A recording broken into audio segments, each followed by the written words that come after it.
El sobrino del mariscal, la historia secreta de Job von Witzleben.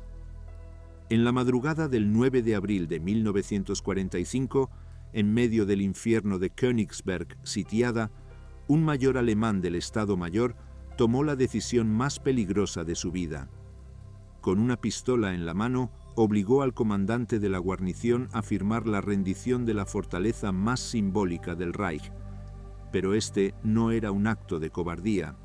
Era el último movimiento desesperado de un hombre que llevaba meses viviendo con una sentencia de muerte sobre su cabeza, simplemente por llevar un apellido maldito, von Witzleben. 9 meses antes, su tío, el mariscal de campo Erwin von Witzleben, había sido ejecutado por conspirar contra Hitler. Ahora, Job von Witzleben sabía que la Gestapo venía a buscarlo. Le habían ordenado volar a Viena para enfrentar un consejo de guerra que solo podía terminar de una manera, con su cuerpo colgando de un gancho en la prisión de Plötzensee, exactamente como había terminado su tío. Pero Job von Witzleben tenía otro plan, un plan tan audaz que cambiaría el curso de su vida y lo convertiría en una de las figuras más controvertidas de la posguerra alemana. Esta es su historia. Capítulo 1. La sangre azul de Turingia. Job Wilhelm Henning, Dietrich von Witzleben, nació el 4 de agosto de 1916 en Koppitz, una pequeña localidad de Sajonia, en el corazón de la Alemania imperial.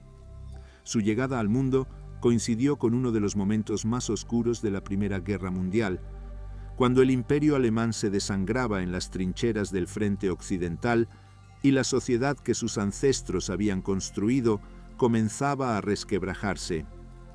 La familia von Witzleben no era una familia noble cualquiera, eran Uradel, un término alemán que significa nobleza antigua, reservado para aquellas dinastías que podían rastrear su linaje aristocrático hasta antes del año 1400. Los von Witzleben descendían de Witzleben en Turingia y durante siglos habían servido a Prusia y a Alemania con distinción en los campos de batalla y en los más altos cargos del ejército. El joven Job era descendiente directo del teniente general Karl Ernst Job Wilhelm von Witzleben, quien había sido ministro de guerra de Prusia entre 1833 y 1835 y había servido junto al legendario reformador militar Gerhard von Scharnhorst. Pero más importante aún para nuestra historia, Job era sobrino nieto de Erwin von Witzleben, el oficial que en 1916 ya era un veterano condecorado de la Primera Guerra Mundial y que eventualmente alcanzaría el rango de mariscal de campo. El padre de Job, Dietrich von Witzleben, no siguió la tradición militar familiar.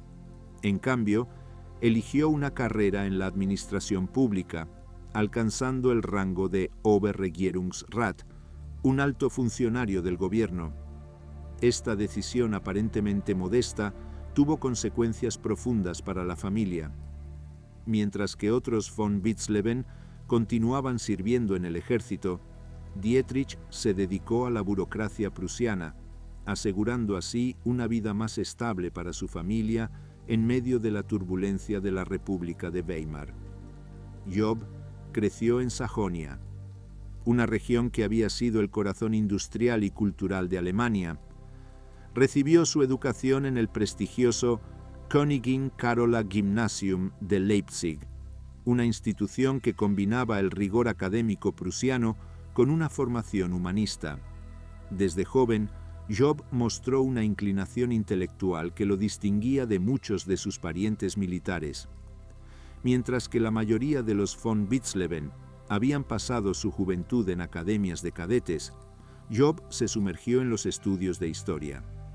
Después de completar su educación secundaria, Job ingresó a la Universidad de Heidelberg, una de las instituciones académicas más antiguas y prestigiosas de Europa. Allí estudió historia y se unió al Corps Saxo-Borussia Heidelberg, una de las corporaciones estudiantiles más elitistas de Alemania. Estas organizaciones conocidas como Corps, eran mucho más que simples fraternidades. Eran instituciones centenarias que servían como redes de contactos para la aristocracia alemana, lugares donde los futuros líderes del país forjaban amistades y alianzas que durarían toda la vida. Pero estos eran los años 30 en Alemania, y ningún joven podía permanecer ajeno a las convulsiones políticas que sacudían al país. La República de Weimar estaba en su agonía final. El desempleo masivo, la humillación del Tratado de Versalles y la polarización política extrema habían creado un caldo de cultivo perfecto para el ascenso del nacionalsocialismo. Job von Witzleben, como tantos jóvenes alemanes de su generación y clase social, fue atrapado por la marea del nazismo. Primero se unió a las juventudes hitlerianas, donde alcanzó el rango de Gefolgschaftsführer, un líder de grupo. Este no era un rango menor. Implicaba el mando de entre 150 y 200 jóvenes y demostraba que Job había sido identificado como un líder potencial dentro de la organización juvenil nazi. El 1 de febrero de 1935, con apenas 19 años, Job von Witzleben dio el paso definitivo y se afilió al partido nazi. Su número de miembro era el 39830, una cifra que quedaría registrada en los archivos y que décadas más tarde sería examinada cuidadosamente por los historiadores. No era uno de los viejos luchadores del partido, aquellos que habían arriesgado sus carreras uniéndose a Hitler antes de 1933, pero tampoco era un oportunista tardío. Era un joven educado, de buena familia, que como millones de alemanes creyó en las promesas de restaurar la grandeza de Alemania. ¿Qué motivó a Job von Witzleben a unirse al partido nazi? Los historiadores han debatido esta pregunta durante décadas. Algunos argumentan que fue presión social, que un joven aristócrata ambicioso necesitaba el carnet del partido para progresar en la nueva Alemania. Otros sugieren que fue convicción genuina, que Job realmente creía en los ideales nacionalistas y en la promesa de revertir las humillaciones de Versalles. Probablemente la verdad, como suele ocurrir, se encuentra en algún punto intermedio. Lo que sí sabemos es que para 1935, cuando Job se afilió al partido, los von Witzleben ya estaban divididos internamente sobre el nazismo.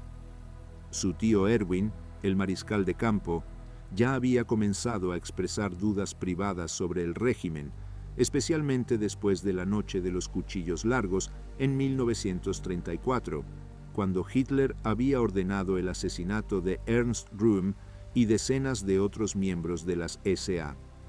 Entre las víctimas de esa purga sangrienta habían estado dos generales del ejército, Kurt von Schleicher y Ferdinand von Bredow, cuyas muertes habían escandalizado al cuerpo de oficiales. Pero Job era joven, idealista y ambicioso. Mientras su tío en Berlín comenzaba a conspirar contra Hitler, el joven Job von Witzleben se preparaba para servir al Tercer Reich con toda la lealtad que se esperaba de un oficial prusiano. El destino, sin embargo, tenía planes muy diferentes para ambos. Capítulo 2. El guerrero. En 1940, cuando Europa ardía bajo las botas de la Wehrmacht, Job von Witzleben era un teniente asignado a una batería antiaérea. No era el destino más glamuroso para un joven oficial de la aristocracia prusiana. Mientras que los hijos de otras familias nobles comandaban Panzer Divisions en Francia o lideraban regimientos de infantería en Noruega, Job pasaba sus días y noches escudriñando los cielos, esperando aviones enemigos que rara vez aparecían. Pero el joven teniente von Witzleben no se quejaba. La disciplina prusiana corría por sus venas y había aprendido desde niño que un oficial no elegía sus destinos, simplemente los cumplía con excelencia. Y además, en aquellos días embriagadores de 1940 y 1941, cuando la Wehrmacht parecía invencible y Europa caía como un castillo de naipes, Había algo electrizante en simplemente formar parte de aquella máquina militar que estaba reescribiendo el mapa del continente. Job vivía entonces en Bautzen, una antigua ciudad de Sajonia, donde servía en el regimiento de infantería 103. Eran días de rutina militar, de entrenamientos interminables y de la camaradería única que se forja entre soldados jóvenes que aún no han visto el verdadero horror de la guerra. Job se había ganado el respeto de sus superiores y el afecto de sus subordinados. Tenía ese don natural de liderazgo que parecía ser un rasgo hereditario de los von Witzleben. Luego vino la Operación Barbarroja. El 22 de junio de 1941, más de 3 millones de soldados alemanes cruzaron la frontera soviética en la mayor invasión de la historia. Job von Witzleben, como cientos de miles de sus camaradas, fue enviado al frente oriental, y fue allí, en las vastas estepas de Rusia, donde el joven oficial aristocrático comenzaría su verdadera educación en la guerra. Job fue asignado al 192 Regimiento de Granaderos de la 56ª División de Infantería. No era una unidad de élite como las divisiones Panzer o las SS, pero era una formación sólida y profesional del ejército regular, compuesta principalmente por soldados de Prusia y Sajonia. Y fue con esta unidad con la que Job von Witzleben experimentaría los horrores y triunfos del frente oriental. Los primeros meses fueron una embriagadora sucesión de victorias. La Wehrmacht avanzaba a un ritmo que parecía imposible, tragando territorio soviético como si el Ejército Rojo fuera simplemente un obstáculo menor. Los soldados alemanes, entre ellos Job von Witzleben, marchaban hacia el este convencidos de que la guerra en Rusia terminaría antes del invierno. Pero Rusia es diferente. Es inmensa, brutal e implacable. Mientras el otoño de 1941 se transformaba en el invierno más crudo en décadas, la Wehrmacht descubrió que había mordido más de lo que podía masticar. Las líneas de suministro se extendían hasta el punto de ruptura. El barro del otoño ruso, el famoso Rasputitsa, convertía los caminos en ríos de lodo, donde los vehículos se hundían hasta los ejes. Y luego llegó el frío. Job von Witzleben, que había crecido en la civilizada Sajonia, ahora se encontraba en un infierno helado, donde las temperaturas caían a 30 grados bajo cero. Los soldados alemanes, equipados para una guerra relámpago de verano, ahora morían congelados en sus posiciones. Las armas se atascaban por el frío. Los motores de los tanques se negaban a arrancar, y el Ejército Rojo, que se había tambaleado al borde de la derrota total, comenzaba a reagruparse y contraatacar. Fue en este contexto de sufrimiento extremo donde Job von Witzleben demostró su verdadero temple. Como oficial, tenía la responsabilidad no solo de cumplir las órdenes tácticas, sino de mantener la moral de sus hombres en circunstancias que destrozarían a hombres menores. Y lo hizo. Sus subordinados lo recordarían años después como un oficial que nunca les pidió algo que él mismo no estuviera dispuesto a hacer, que compartía sus raciones cuando la comida escaseaba y que permanecía en su puesto cuando otros buscaban excusas para retirarse a posiciones más seguras. En algún momento de 1942 o principios de 1943, Job fue promovido a Hauptmann, capitán. Era un ascenso merecido, ganado en los campos de batalla de Rusia, donde tantos otros oficiales habían caído. Pero con el ascenso venía más responsabilidad y más exposición al peligro. Y luego llegó el momento que definiría su carrera militar en el frente oriental. El 24 de abril de 1943, el Hauptmann Job von Witzleben fue condecorado con la Cruz Alemana en oro, una de las condecoraciones más prestigiosas de la Wehrmacht. Esta medalla ocupaba un lugar intermedio entre la Cruz de Hierro de primera clase y la Cruz de Caballero, y se otorgaba por actos repetidos de valentía excepcional o por liderazgo sobresaliente en combate. No era algo que se regalara, había que ganársela con sangre. Los registros históricos no nos dan los detalles exactos de qué acciones específicas llevaron a Job von Witzleben a recibir esta condecoración, pero sabemos que para abril de 1943, la 56ª División de Infantería había estado involucrada en algunos de los combates más brutales del Frente Oriental. Habían participado en las batallas de cerco, en las desesperadas defensas de invierno, en los contraataques soviéticos que habían desangrado a división tras división alemana. Lo que sí sabemos es que para recibir la Cruz Alemana en oro, Job von Witzleben tuvo que demostrar no solo valentía personal, sino también habilidad táctica excepcional. Probablemente dirigió contraataques exitosos, mantuvo posiciones defensivas contra probabilidades imposibles, o sacó a sus hombres de situaciones de cerco. Hizo las cosas que hacen los buenos oficiales cuando todo se está desmoronando a su alrededor. Para el otoño de 1943, Job von Witzleben había sobrevivido a 2 años completos en el Frente Oriental, una hazaña que por sí sola era notable. Las tasas de bajas entre los oficiales de infantería eran espantosas. Muchos de los hombres con los que había cruzado la frontera soviética en 1941 ya estaban muertos, mutilados o prisioneros. Pero Job había sobrevivido, y no solo eso, había prosperado. Fue entonces cuando recibió órdenes que cambiarían el curso de su vida. Iba a ser retirado del frente y enviado a Berlín para entrenamiento en el Estado Mayor. Era un honor extraordinario. La Academia de Guerra prusiana solo aceptaba a los oficiales más brillantes y prometedores del ejército.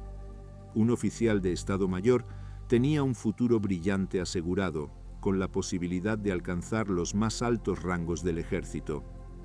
En el otoño de 1943, Job von Witzleben llegó a Berlín para comenzar su entrenamiento como oficial del Estado Mayor. La ciudad estaba muy diferente de como la recordaba. Los bombardeos aliados habían comenzado a hacer mella. Pero para un joven capitán que acababa de pasar 2 años en el infierno del Frente Oriental, incluso una Berlín bombardeada parecía el paraíso. Fue durante este periodo de entrenamiento cuando Job tomó una decisión que, en circunstancias normales, habría sido completamente natural. Decidió visitar a su tío, el mariscal de campo Erwin von Witzleben. No tenía ni idea de que esa visita lo marcaría para siempre. Capítulo 3. El secreto del mariscal. El encuentro entre el joven capitán Job von Witzleben y su tío, el mariscal de campo Erwin von Witzleben, probablemente tuvo lugar en algún momento entre finales de 1943 y principios de 1944. Los detalles exactos de esta reunión están envueltos en cierto misterio, pero sabemos por los propios testimonios de Job que lo que sucedió en ese encuentro cambiaría su vida para siempre. Erwin von Witzleben había sido durante años uno de los más altos comandantes de la Wehrmacht. Había dirigido el primer ejército en la invasión de Francia, había roto la línea Maginot, había sido ascendido a mariscal de campo en la ceremonia triunfal de julio de 1940, junto a otros 11 generales victoriosos. Era un héroe de guerra, un aristócrata prusiano de la vieja escuela y uno de los hombres más respetados del ejército alemán. Pero para 1943, Erwin von Witzleben ya no servía activamente. Había sido relevado de su mando como comandante en jefe del Frente Occidental en marzo de 1942, oficialmente por problemas de salud, pero en realidad porque la Gestapo había informado a Hitler de sus actividades conspirativas. El mariscal de campo estaba en la reserva, viviendo en su finca en las afueras de Berlín, aparentemente retirado de la vida activa. Pero Erwin von Witzleben no estaba retirado en absoluto. Estaba en el centro mismo de la conspiración más peligrosa de la Alemania nazi. la Operación Valquiria. Cuando Job visitó a su tío, el anciano mariscal de campo tomó una decisión extraordinariamente arriesgada. Decidió confiar en su sobrino. Le reveló algo que solo un puñado de hombres en toda Alemania sabían. Existía una conspiración para derrocar a Hitler, y él, Erwin von Witzleben, era una de sus figuras centrales. Según el propio testimonio de Job años después, su tío le dijo que estaba decidido a remover a Hitler del poder por la fuerza. Estas palabras, pronunciadas en 1943 o principios de 1944, constituían alta traición, un crimen que se castigaba con la muerte no solo para el traidor, sino también para su familia bajo las leyes de Sippenhaft, la culpa familiar que los nazis habían institucionalizado. Lo extraordinario de este momento es lo que Erwin No le dijo a Job. El mariscal de campo no le reveló los detalles específicos del plan. No le habló del coronel Klaus von Stauffenberg, que ya estaba trabajando en los preparativos para un atentado con bomba contra Hitler. No le dio fechas, nombres ni detalles operacionales. Simplemente le confió la información más peligrosa posible, que existía una conspiración y que él estaba involucrado en ella. ¿Por qué lo hizo? ¿Por qué un conspirador experimentado como Erwin von Witzleben correría el riesgo de revelar información tan sensible a un joven oficial que, por lo que sabía, podía ser un nazi convencido? La respuesta probablemente tiene que ver con los lazos familiares y con el código de honor prusiano que ambos hombres compartían. Erwin von Witzleben conocía a su sobrino.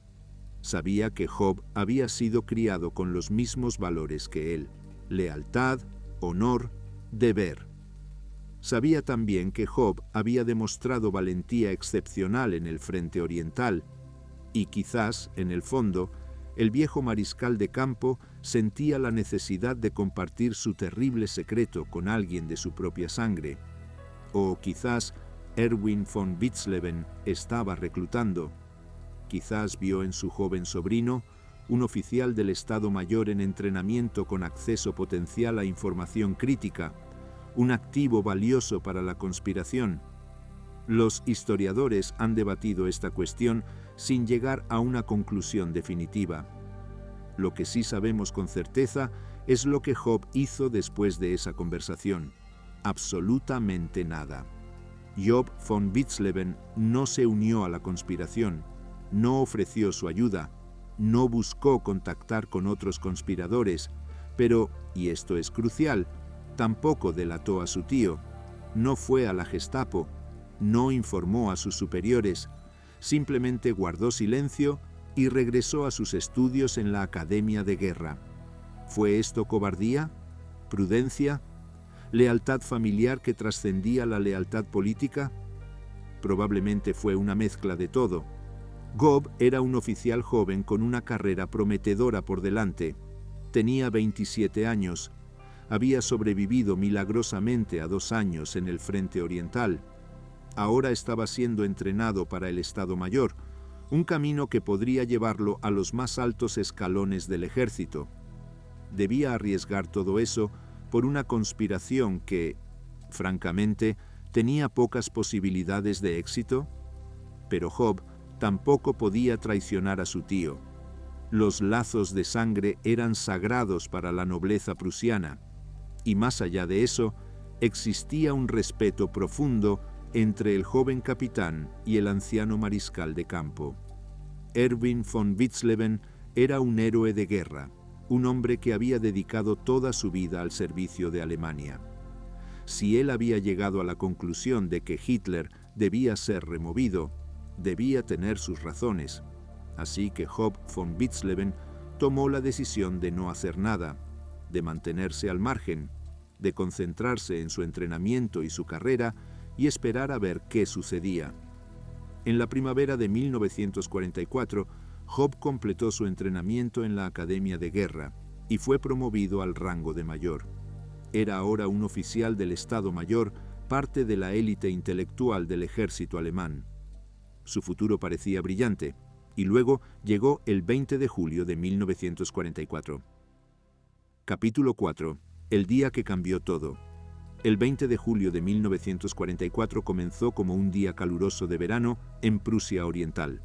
En el Wolfschanze, la guarida del lobo, el cuartel general de Hitler, escondido en los bosques cerca de Rastenburg, se celebraría una conferencia militar rutinaria. Adolf Hitler estaba presente, rodeado de sus generales y oficiales del Estado Mayor. El coronel Klaus von Stauffenberg, que había llegado esa mañana desde Berlín, colocó discretamente su maletín debajo de la mesa de conferencias a pocos metros del Führer. Dentro del maletín había una bomba con temporizador. A las 12:42 p.m. la bomba explotó. En Berlín, a cientos de kilómetros de distancia, el mayor Job von Witzleben estaba en su puesto en el Estado Mayor cuando comenzaron a llegar las noticias confusas y contradictorias. Primero, había habido una explosión en el Wolfschanze. Luego, Hitler estaba muerto. Después, no. Hitler había sobrevivido. La Operación Valkyria, el plan de contingencia para movilizar al ejército de reserva, había sido activada en Berlín. Job von Witzleben supo inmediatamente lo que estaba sucediendo. Esta era la conspiración de la que su tío le había hablado meses atrás, y aparentemente había fracasado. Lo que sucedió en las siguientes horas es bien conocido por los historiadores. El coronel von Stauffenberg regresó a Berlín convencido de que Hitler había muerto, pero el Führer había sobrevivido con heridas relativamente menores. La conspiración se desmoronó rápidamente. Para la medianoche, la mayoría de los conspiradores principales en Berlín habían sido arrestados o ejecutados sumariamente, y entre esos conspiradores estaba el mariscal de campo Erwin von Witzleben. El anciano mariscal había acudido al Wendler Block, el edificio del Ministerio de Guerra en Berlín, alrededor de las 8 de la tarde. Llegó tarde, cuando ya era evidente que la conspiración había fracasado. Según los testimonios, Erwin von Witzleben gritó furiosamente que todo había sido chapuceado y mal hecho, y luego se marchó indignado de vuelta a su finca. Al día siguiente, 21 de julio, la Gestapo llegó a arrestarlo. Para el mayor Job von Witzleben, las noticias fueron devastadoras. Su tío, el hombre que había compartido con él el secreto más peligroso de Alemania, ahora estaba en manos de la Gestapo, y Job sabía exactamente lo que eso significaba. Pero lo que Job no podía saber aún era algo mucho peor. Él también estaba en peligro mortal. Hitler, que había sobrevivido al atentado prácticamente ileso, estaba sediento de venganza. No solo quería castigar a los conspiradores directos, quería exterminar a sus familias enteras. El 30 de julio de 1944, apenas 10 días después del atentado fallido, Hitler ordenó que se aplicara el principio de Sippenhaft, la culpa por parentesco. Bajo esta doctrina medieval resucitada por la furia nazi, toda la familia de un traidor debía ser castigada. Esposas, hijos, hermanos, sobrinos, incluso primos lejanos, podían ser arrestados, torturados y ejecutados simplemente por compartir la sangre del conspirador. Era un principio que habían usado los tiranos desde tiempos inmemoriales. Si quieres destruir completamente a un enemigo, no dejes a nadie vivo que pueda vengar su muerte. Los días siguientes fueron una pesadilla kafkiana para Job von Witzleben. Sabía que la Gestapo vendría a buscarlo. Era solo cuestión de tiempo. Su apellido, von Witzleben, ese apellido que había sido motivo de orgullo durante generaciones, ahora era una sentencia de muerte.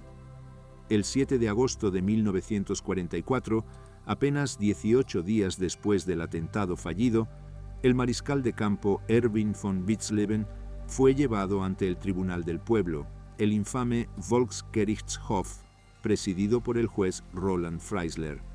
El juicio fue una farsa obscena. Freisler, famoso por sus gritos histéricos y su sadismo judicial, había diseñado el proceso específicamente para humillar a los acusados. Erwin von Witzleben, que había sido uno de los más altos oficiales de la Wehrmacht, fue obligado a presentarse ante el tribunal vistiendo pantalones varios talles más grandes que los suyos y sin cinturón ni tirantes. Durante todo el juicio, el anciano mariscal de campo tuvo que sujetarse los pantalones con las manos para evitar que se le cayeran, mientras Freisler lo insultaba y gritaba: «Viejo sucio, deja de manosear tus pantalones». Era una humillación calculada, diseñada para destruir la dignidad del hombre antes de destruir su vida. Todo el proceso fue filmado por orden de Hitler, que quería poder ver las grabaciones repetidamente. Pero Erwin von Witzleben, incluso humillado y enfrentando la muerte, mantuvo su compostura prusiana. Cuando Freisler leyó la sentencia de muerte, el mariscal de campo pronunció sus últimas palabras con voz firme y clara: «Pueden entregarnos al verdugo, pero dentro de 3 meses el pueblo, asqueado y vejado, les pedirá cuentas y los arrastrará a todos ustedes entre la inmundicia de las calles». Fue una predicción sorprendentemente precisa. Freisler moriría en un bombardeo aliado apenas 7 meses después. Hitler se suicidaría en su búnker 9 meses después, y el Tercer Reich colapsaría tal como Erwin von Witzleben había profetizado, pero el mariscal de campo no viviría para verlo. Esa misma noche, el 8 de agosto de 1944, Erwin von Witzleben fue llevado a la prisión de Plötzensee. Allí, en un pequeño cobertizo de ladrillos rojos, fue colgado desnudo de un gancho de carnicero. No fue una ejecución rápida. La horca tradicional rompe el cuello y causa una muerte relativamente rápida. Pero colgar a alguien de un gancho con un lazo corredizo alrededor del cuello causa estrangulamiento lento y agonizante. Podía tomar hasta 20 minutos. Todo fue filmado por orden de Hitler. El Generalfeldmarschall Erwin von Witzleben murió a las 5:25 de la tarde del 8 de agosto de 1944. Tenía 62 años, y el mayor Job von Witzleben, su sobrino, ahora era oficialmente un hombre marcado para morir. Capítulo 5. La Gestapo llama a la puerta. Los días siguientes a la ejecución de su tío fueron los más aterradores de la vida de Job von Witzleben. Sabía que la Gestapo vendría. No era una cuestión de sí, sino de cuándo. La Gestapo no perdía el tiempo cuando se trataba de aplicar la Sippenhaft. Ya habían comenzado a arrestar a las familias de los conspiradores del 20 de julio. Esposas, hijos, hermanos. Todos eran arrastrados de sus casas en medio de la noche. Algunos eran enviados a campos de concentración. Otros simplemente desaparecían. Los nazis no hacían distinciones de edad o género cuando se trataba de exterminar a las familias de los traidores. Y entonces llegó el momento que Job había estado temiendo. Un día de agosto o septiembre de 1944, agentes de la Gestapo se presentaron en su puerta. Lo arrestaron y lo llevaron a uno de sus centros de interrogatorio, probablemente en el edificio de la Prinz Albrecht Straße en Berlín, el cuartel general de la Gestapo y la SS. Para cualquiera que haya estudiado la historia del Tercer Reich, la palabra interrogatorio de la Gestapo evoca imágenes de horror. La Gestapo no se andaba con sutilezas. Tortura, privación de sueño, palizas, amenazas contra familiares, todo estaba sobre la mesa. Y en el caso de los familiares de los conspiradores del 20 de julio, la Gestapo estaba particularmente motivada. Hitler quería saber exactamente quién más estaba involucrado y estaba dispuesto a usar cualquier medio necesario para obtener esa información. Job von Witzleben fue interrogado durante días, posiblemente semanas. Los interrogadores querían saber una cosa por encima de todo.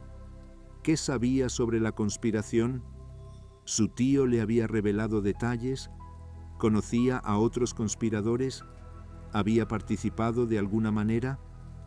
Aquí es donde la historia de Job se vuelve particularmente interesante y donde su testimonio posterior ha sido objeto de considerable escrutinio por parte de los historiadores. Job von Witzleben insistió, tanto durante sus interrogatorios de la Gestapo como en declaraciones posteriores después de la guerra, que él no sabía nada específico sobre la conspiración. Admitió que su tío le había dicho que estaba decidido a remover a Hitler del poder, pero insistió en que nunca le habían revelado detalles concretos sobre planes, fechas o métodos.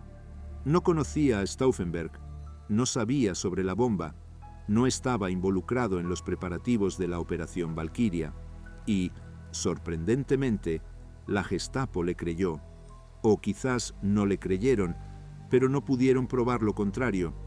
A pesar de sus métodos brutales, la Gestapo no encontró evidencia que vinculara a Job directamente con la conspiración. No había cartas comprometedoras, no había testigos que lo situaran en reuniones de conspiradores. Todo lo que tenían era el hecho de que era el sobrino de uno de los principales conspiradores, y eso, aparentemente, no fue suficiente para ejecutarlo.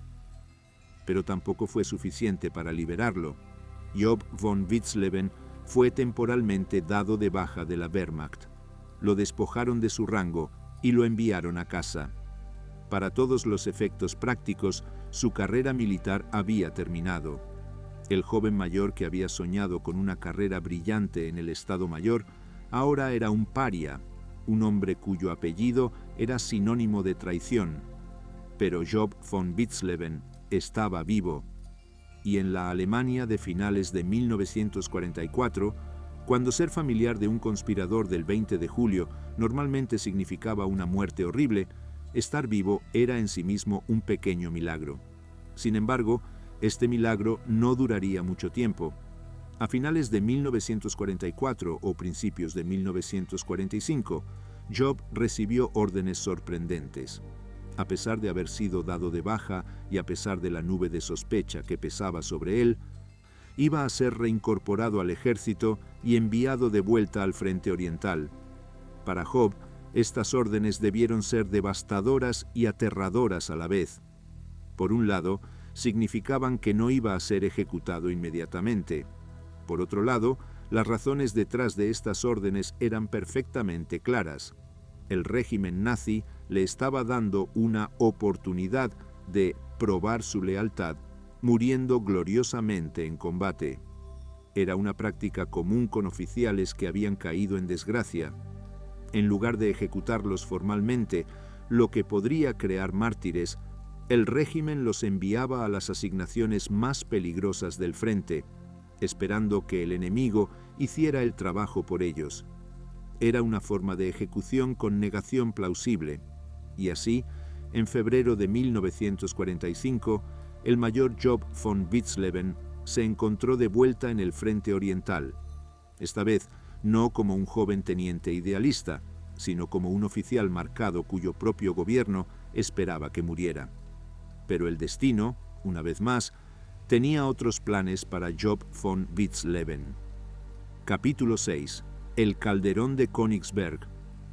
El 26 de febrero de 1945, el mayor Job von Witzleben recibió su nueva asignación, primer oficial del Estado Mayor de la 69 División de Infantería. El puesto equivalía aproximadamente al de oficial de operaciones, uno de los roles más críticos en cualquier división. Pero lo que hacía esta asignación particularmente ominosa era la ubicación de la 69 División. Estaba en Königsberg. Para febrero de 1945, Königsberg era una trampa mortal. La ciudad, capital histórica de Prusia Oriental y joya del antiguo reino prusiano, estaba completamente rodeada por el Ejército Rojo. La 69 División de Infantería, junto con el resto del grupo de ejércitos norte, estaba atrapada en lo que los alemanes llamaban un Kessel, un caldero o bolsillo de cerco. La situación era desesperada. El segundo y tercer frente bielorruso del Ejército Rojo, comandados por los mariscales Rokossovski y Vasilevsky, habían cortado Prusia Oriental del resto de Alemania en enero.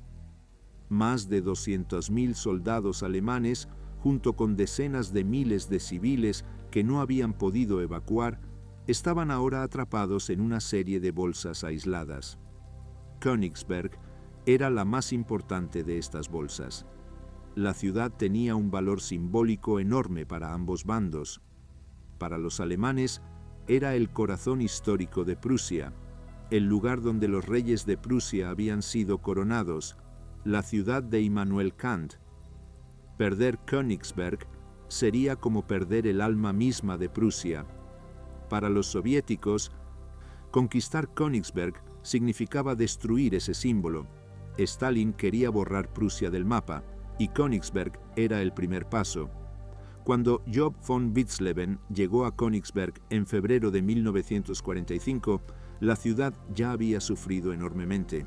Los bombardeos de la RAF en agosto de 1944 habían matado a más de 2.400 civiles y destruido gran parte del centro histórico. Ahora, el Ejército Rojo la bombardeaba constantemente con artillería. Los proyectiles llovían día y noche, destrozando los edificios medievales que habían sobrevivido siglos de guerras. La guarnición de Königsberg estaba comandada por el general Otto Lasch, un veterano profesional del Frente Oriental. Lasch tenía bajo su mando aproximadamente 130.000 hombres, pero muchos de estos eran Volkssturm, la milicia popular de último recurso, compuesta por ancianos y adolescentes con apenas unas semanas de entrenamiento. Las unidades regulares de la Wehrmacht, como la 69ª División de Infantería de Job, constituían solo una parte de las fuerzas defensoras. Las defensas de Königsberg eran formidables en papel. La ciudad estaba protegida por 3 anillos de fortificaciones construidas en el siglo XIX, pero constantemente modernizadas. Había 15 fuertes principales conectados por túneles subterráneos y campos minados. Cada fuerte estaba diseñado para resistir bombardeos prolongados y podía albergar entre 300 y 500 defensores. Pero para 1945, estas fortificaciones estaban obsoletas. Habían sido diseñadas para resistir la artillería del siglo XIX, no los bombardeos masivos del siglo XX. Y los soviéticos tenían una cantidad de artillería que habría sido inimaginable para los constructores de estas fortalezas. En algunos sectores, los soviéticos concentraban hasta 250 cañones por kilómetro de frente, casi una pieza de artillería cada 4 metros. La vida en el Königsberg sitiado era un infierno. Las raciones se habían reducido a casi nada. El agua potable escaseaba. Los hospitales estaban abrumados de heridos y los suministros médicos se habían agotado semanas atrás. Los civiles que quedaban en la ciudad vivían en sótanos y refugios subterráneos, aterrorizados por los bombardeos constantes. Job von Witzleben, como primer oficial del Estado Mayor de la 69ª División, tenía la responsabilidad de coordinar las operaciones defensivas de su unidad. Era un trabajo agotador que requería estar constantemente alerta. Los soviéticos probaban las defensas día y noche, buscando puntos débiles. Cada brecha en las líneas tenía que ser sellada inmediatamente. Cada contraataque tenía que ser coordinado con precisión. Y todo el tiempo, Job sabía que esta era una batalla que no se podía ganar. Königsberg estaba completamente aislada. No había refuerzos que pudieran llegar. Los suministros que llegaban por mar desde los puertos del Báltico eran cada vez más escasos, ya que la Luftwaffe había perdido el control del aire y los submarinos soviéticos patrullaban las aguas. Marzo de 1945 trajo una breve tregua. Los soviéticos concentraron sus fuerzas en destruir al cuarto ejército alemán en Heiligenbeil, una bolsa cercana. El cuarto ejército luchó ferozmente, pero fue aniquilado. Para finales de marzo, Königsberg quedó como el último reducto alemán significativo en Prusia Oriental. El 2 de abril de 1945, los soviéticos comenzaron la preparación artillera para el asalto final. Durante 4 días, la artillería soviética bombardeó Königsberg sin cesar. Las fortificaciones medievales, que habían resistido siglos, comenzaron a desmoronarse bajo el peso del fuego moderno. Las bajas entre los defensores y los civiles eran espantosas. El 6 de abril, el 10.000 ejército de guardias del Ejército Rojo lanzó el asalto frontal. Los soldados soviéticos, muchos de ellos veteranos endurecidos que habían luchado desde Stalingrado hasta Berlín, se lanzaron contra las defensas alemanas con determinación fanática. Los combates fueron brutales. Se luchaba casa por casa, habitación por habitación.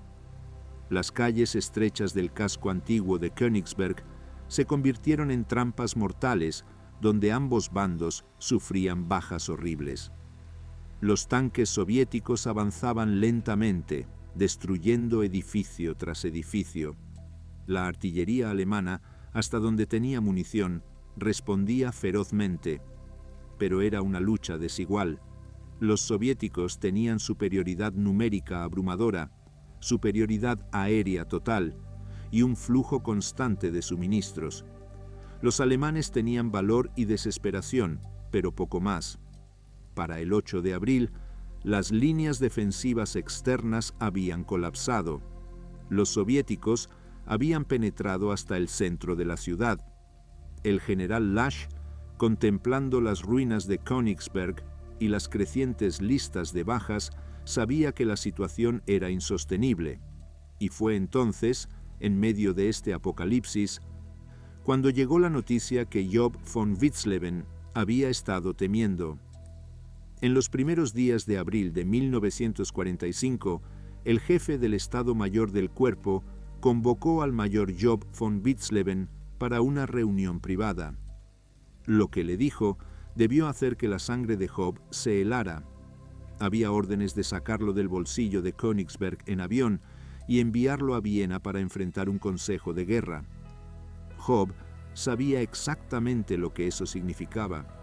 Después de meses de probar su lealtad en el frente oriental, el régimen nazi había decidido que finalmente había llegado el momento de ajustar cuentas. El Consejo de Guerra en Viena sería una farsa. Lo condenarían por su relación con su tío y luego lo ejecutarían. Probablemente lo colgarían del mismo tipo de gancho de carnicero que había matado a Erwin von Witzleben. Job von Witzleben tenía 38 años. Había sobrevivido a 4 años de guerra, incluyendo 2 años completos en el frente oriental. Había ganado la Cruz Alemana en oro por su valentía. Había demostrado su lealtad una y otra vez. Y ahora, a escasos días del fin de la guerra que cualquiera podía ver que estaba llegando, iban a ejecutarlo por un crimen que nunca había cometido. Fue en ese momento cuando Job von Witzleben tomó la decisión más audaz y peligrosa de su vida. No iba a ir a Viena, no iba a morir colgado de un gancho en una prisión nazi, iba a pasarse al enemigo. Capítulo 7. La decisión imposible.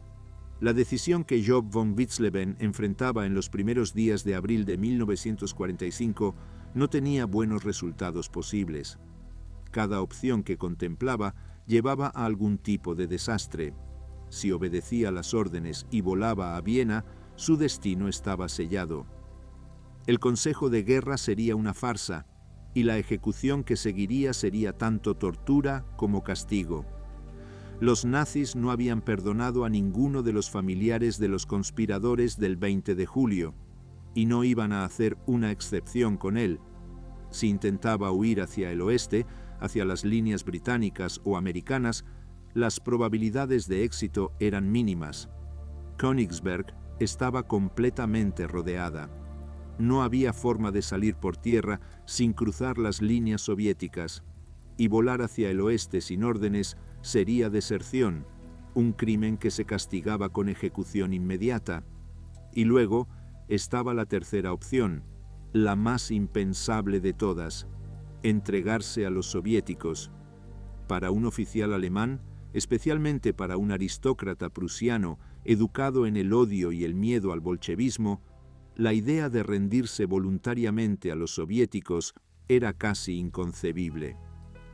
Los alemanes habían luchado en el frente oriental con una brutalidad que no tenía paralelo, y sabían que los soviéticos no olvidaban. Los prisioneros de guerra alemanes en manos soviéticas enfrentaban años de trabajo forzado en Siberia, si es que sobrevivían al cautiverio inicial. Muchos no lo hacían, pero Job von Witzleben tenía un factor a su favor que la mayoría de los oficiales alemanes no tenían. Su tío había sido parte de la conspiración para matar a Hitler. Los soviéticos habían estado siguiendo los eventos del 20 de julio de 1944 con gran interés. Stalin había ordenado que se recopilara toda la información posible sobre los conspiradores. En parte, esto era simple inteligencia militar, pero también había un aspecto propagandístico. Los soviéticos querían poder argumentar que incluso dentro de la élite militar alemana había oposición a Hitler. Y más importante aún, existía una organización que podría ayudar a Job, el Comité Nacional por una Alemania Libre. Esta organización había sido establecida por los soviéticos en julio de 1943, compuesta principalmente por oficiales alemanes capturados en Stalingrado. Su propósito era propaganda y guerra psicológica, convencer a los soldados alemanes de que la guerra estaba perdida y que debían rendirse. El comité transmitía mensajes por radio hacia las líneas alemanas y lanzaba panfletos desde aviones. Para los nazis, ser miembro del Comité Nacional era traición de la peor clase, pero para un oficial alemán que quería sobrevivir a la guerra, podría ser un salvavidas. Job von Witzleben sabía de la existencia del comité. Todo oficial en el frente oriental lo sabía, y también sabía que tenían representantes que operaban cerca del frente, tratando de convencer a los soldados alemanes de que se rindieran. Fue probablemente durante las noches sin dormir de principios de abril, mientras los proyectiles soviéticos caían sobre Königsberg y el cerco se estrechaba cada día más, cuando Job tomó su decisión final. Iba a contactar con el Ejército Rojo, iba a entregarse, y lo iba a hacer de una manera que demostrara su valor para los soviéticos, no como un simple desertor buscando salvar su pellejo, sino como alguien dispuesto a ayudarlos activamente. Lo que Job planeaba era extraordinariamente arriesgado. Si los alemanes descubrían sus intenciones antes de que pudiera ejecutar su plan, lo ejecutarían en el acto. No habría juicio. Los oficiales de la Wehrmacht habían sido autorizados a ejecutar sumariamente a cualquier soldado que mostrara signos de deserción. Pero Job había pensado en esto. Como primer oficial del Estado Mayor de la 69ª División, tenía acceso a equipos de radio y, lo que es más importante, conocía las frecuencias de comunicación. Sabía cómo contactar con el Ejército Rojo sin que sus propios camaradas lo descubrieran inmediatamente. En algún momento de los primeros días de abril de 1945, Job von Witzleben hizo contacto por radio con el Ejército Rojo. Les informó de su identidad, de su posición como oficial del Estado Mayor y de su conexión con Erwin von Witzleben. Y les hizo una propuesta extraordinaria. Los detalles exactos de estas negociaciones probablemente nunca se conocerán completamente. Lo que sí sabemos es que los soviéticos estaban muy interesados. Un mayor del Estado Mayor que estaba dispuesto a cooperar podía proporcionar información valiosa sobre las defensas de Königsberg, y el hecho de que fuera el sobrino de uno de los conspiradores del 20 de julio lo hacía aún más valioso desde un punto de vista propagandístico. Se acordó un plan. Job von Witzleben contactaría con representantes del Comité Nacional por una Alemania libre que operaban cerca del frente. Estos representantes lo llevarían de vuelta a las líneas soviéticas, donde sería tratado como un desertor cooperativo en lugar de como un prisionero de guerra regular. Y luego vino la parte más audaz y peligrosa del plan de Job. No simplemente iba a desertar, iba a forzar la rendición de Königsberg.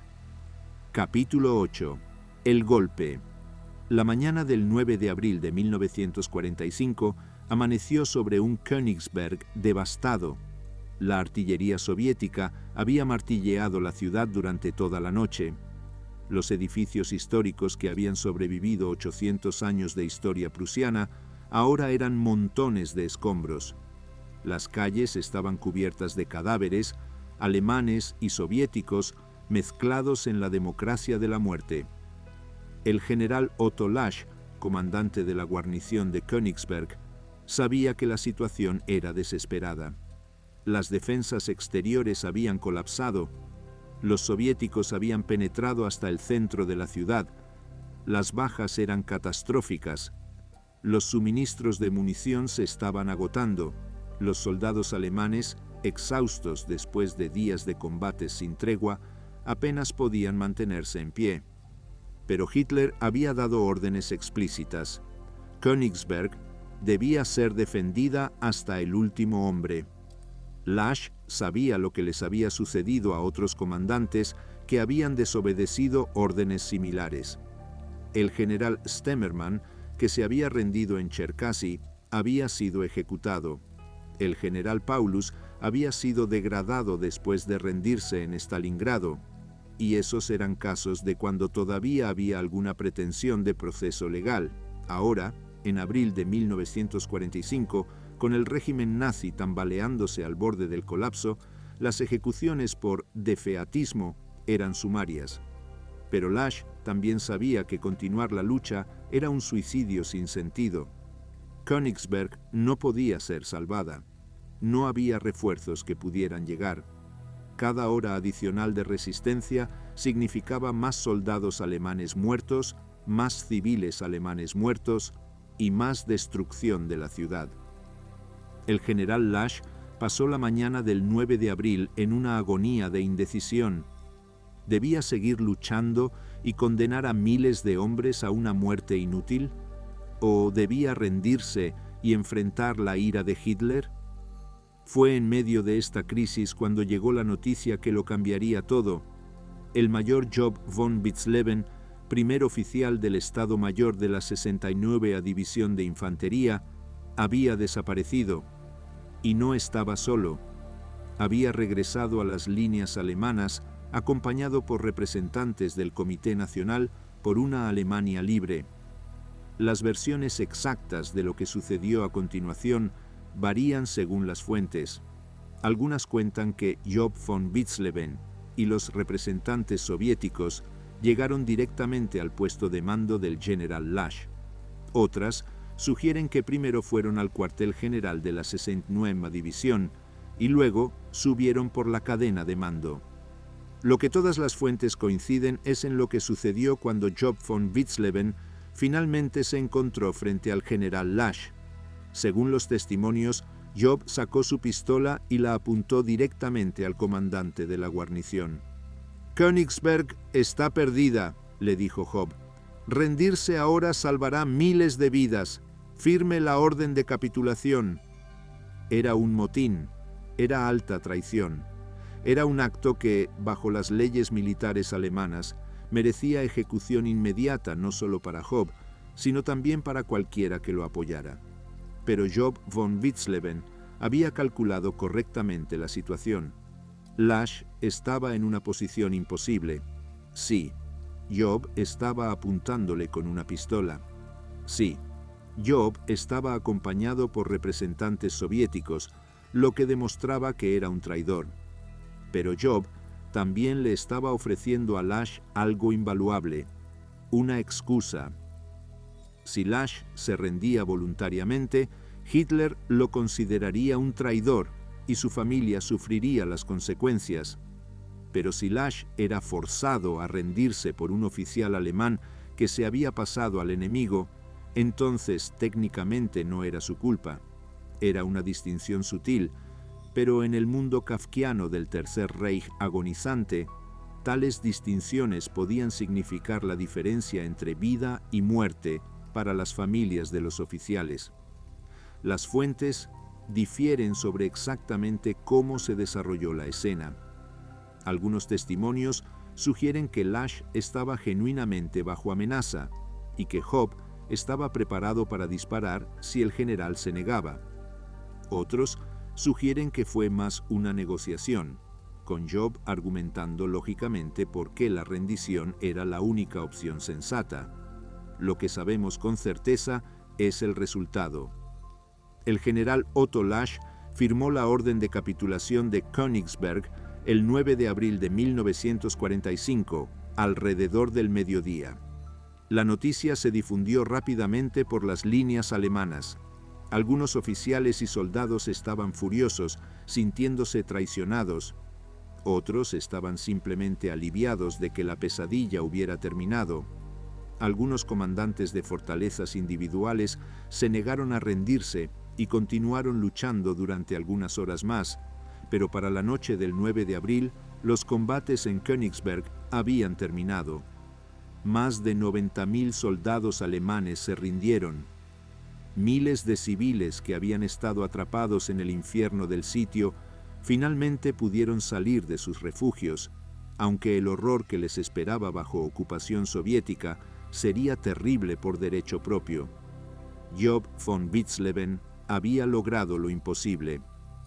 Había sobrevivido al frente oriental, había sobrevivido a ser el sobrino de un conspirador del 20 de julio, y ahora había forzado la rendición de una de las ciudades más simbólicas del Reich alemán. Pero su odisea estaba lejos de terminar. En muchos sentidos, apenas había comenzado. Capítulo 9. Prisionero de los libertadores. Los primeros días después de la capitulación de Königsberg fueron caóticos y aterradores. Los soldados alemanes fueron desarmados y reunidos en columnas para ser marchados hacia el este, hacia los campos de prisioneros de guerra en la Unión Soviética. Para muchos, este sería un viaje del que nunca regresarían. Pero Job von Witzleben no fue tratado como un prisionero de guerra ordinario. Los soviéticos habían reconocido inmediatamente el valor de lo que habían capturado, un mayor del Estado Mayor, sobrino de uno de los conspiradores del 20 de julio, que además había ayudado activamente en la captura de Königsberg. Job fue separado de la masa de prisioneros y transportado bajo guardia especial. Su destino era el campo 27 cerca de Krasnogorsk, a las afueras de Moscú. Este no era un campo de prisioneros de guerra ordinario, era un campo especial para oficiales de alto rango y para prisioneros que los soviéticos consideraban de valor particular. El viaje hacia Krasnogorsk debió ser una experiencia surrealista para Job. Después de 4 años de luchar contra el Ejército Rojo, ahora estaba en manos de ellos.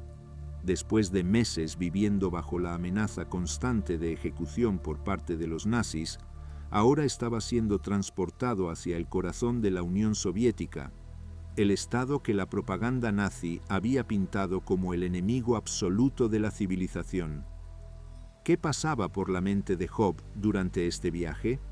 ¿Se arrepentía de su decisión? ¿Temía que los soviéticos, una vez que le hubieran extraído toda la información útil, simplemente lo ejecutarían? El campo 27 en Krasnogorsk era un lugar extraño en aquellos primeros meses después del fin de la guerra en Europa. Albergaba a miles de oficiales alemanes capturados, desde generales hasta tenientes. La mayoría habían sido capturados en combate. Algunos, como Job, se habían rendido voluntariamente, y algunos pocos eran miembros del Comité Nacional por una Alemania libre. La vida en el campo era dura, pero no brutal. Los prisioneros recibían raciones básicas de comida, tenían acceso a servicios médicos rudimentarios y no eran torturados sistemáticamente. Los soviéticos habían aprendido después de Stalingrado que tratar relativamente bien a los oficiales alemanes capturados podía proporcionar dividendos en términos de inteligencia y propaganda, pero también Había una agenda política.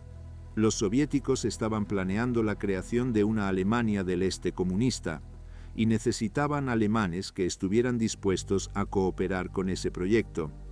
El Campo 27 era, en muchos sentidos, un campo de reclutamiento además de un campo de prisioneros.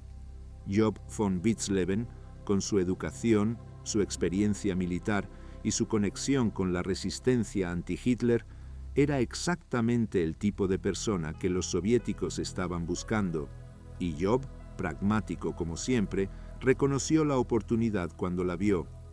Fue en el campo donde Job tomó la decisión que definiría el resto de su vida. Se unió a la Liga de Oficiales Alemanes, la organización sucesora del Comité Nacional por una Alemania libre. La Liga de Oficiales Alemanes era vista por muchos oficiales alemanes en el campo como un nido de traidores. Sus miembros habían aceptado cooperar con los soviéticos, hacer propaganda contra el gobierno nazi, que para junio de 1945 ya ni siquiera existía, y prepararse para ayudar a construir una nueva Alemania socialista. Pero para Job von Witzleben, unirse a la Liga probablemente parecía una opción sensata. La guerra había terminado. Alemania había sido derrotada total y absolutamente. El Reich de los 1000 años había durado 12 años y había terminado en ruinas y vergüenza. Si Job quería sobrevivir y quizás incluso prosperar en el nuevo orden que estaba emergiendo, necesitaba adaptarse, y Job siempre había sido bueno adaptándose. Fue durante su tiempo en Krasnogorsk cuando Job von Witzleben fue testigo de un evento que debió haberlo impactado profundamente. En junio de 1945, apenas un mes después del fin de la guerra, llegó al campo un prisionero nuevo. Pero este no era un prisionero ordinario. Era el Generalfeldmarschall Ferdinand Schörner, el último comandante en jefe del ejército alemán, designado personalmente por Hitler en su testamento. Schörner había huido hacia el oeste al final de la guerra, esperando rendirse a los americanos. Pero los americanos, cumpliendo con los acuerdos de Yalta, lo habían entregado a los soviéticos, y los soviéticos lo habían enviado a Krasnogorsk. Schörner era odiado por muchos oficiales alemanes, no solo por su fanatismo nazi, sino también por su brutalidad. Como comandante, había sido notorio por ejecutar a soldados por cobardía y por su insistencia en defender cada metro de terreno sin importar el costo en vidas humanas. Miles de soldados alemanes habían muerto innecesariamente debido a las órdenes inflexibles de Schörner. Cuando Schörner llegó al campo, aproximadamente 200 prisioneros intentaron lincharlo. Solo la intervención de los guardias soviéticos salvó al mariscal de campo de ser despedazado por sus propios hombres. Job von Witzleben presenció este intento de linchamiento. Debió ser un recordatorio visceral de cuán profundo era el odio que muchos soldados alemanes sentían hacia los líderes que los habían llevado al desastre. También debió confirmar en Job que su decisión de pasarse al bando soviético había sido la correcta.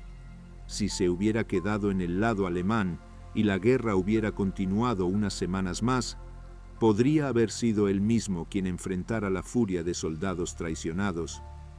Job pasó 3 años en cautiverio soviético.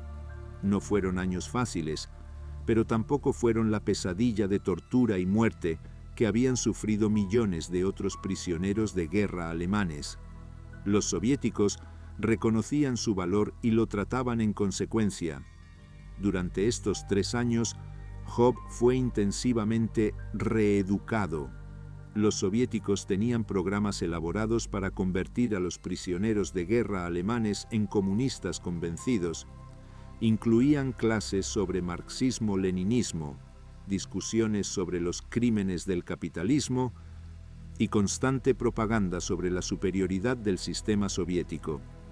¿Se convirtió Job von Witzleben en un verdadero creyente del comunismo? ¿O simplemente dijo lo que necesitaba decir para sobrevivir y eventualmente regresar a Alemania? Los historiadores han debatido esta pregunta. Probablemente la respuesta esté en algún punto intermedio.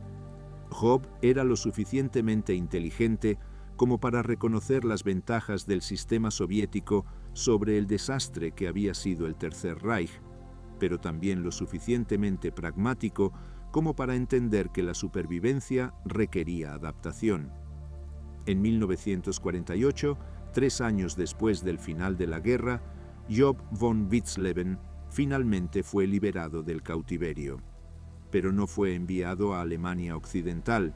En cambio, fue enviado a la zona de ocupación soviética, lo que pronto se convertiría en la República Democrática Alemana, Alemania del Este.